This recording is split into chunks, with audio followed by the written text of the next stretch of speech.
అందరికీ నమస్కారము. ఈరోజు మనము మిల్క్ మైసూర్ పాక చేస్తున్నాము.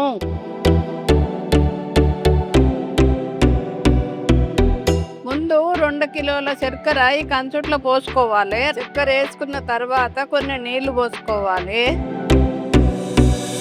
చక్కెర పాకం వచ్చేదాకా కలుపుకోవాలి. పాకం వచ్చేసింది. మిల్క్ మిక్సీ ఇంట్లో పోసి కలపాలి. మురళి ఇంట్లో పోయి కలుపుతా. ఈ మిల్క్ మిక్స్ ఎట్లా తయారు చేస్తామంటే 500 గ్రాముల మిల్కీ పౌడరు, దాంట్లో 2 కప్పుల మైదా పిండి, తగినంత నెయ్యి పోసి కలుపుకోవాలి.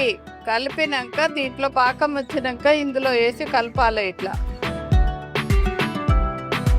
పక్కకు నెయ్యి వేడి చేసి పెట్టుకోవాలి. కొద్దిగా నెయ్యి వేసుకుంటే 20 నిమిషాలు ఇది కలుపుతూనే ఉండాలిగా. బాగా కలపాలి. మైసూర్ పాక వీడియో తీసి చూపెట్టినాము. మస్తు మంది కొనుక్కున్నారు, అది చాలా బాగుందని. ఇది మిల్క్ మైసూర్ పాక. ఇది మంచి ట్రేలో వేసి ఆరబెట్టాలి. ఆరినాక కట్ చేసుకోవాలి.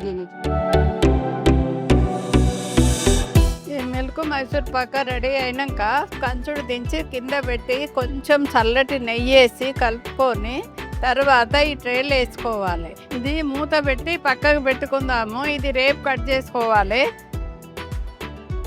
మిల్క్ మైసూర్ పాక కట్ చేసినాక ఎట్లా ఉంటాయంటే ఇట్లా ఉంటాయి వీటిలాగా. ఇది రేపు కట్ చేసుకుంటే ఇట్లా ఉంటాయి మైసూర్ పాక.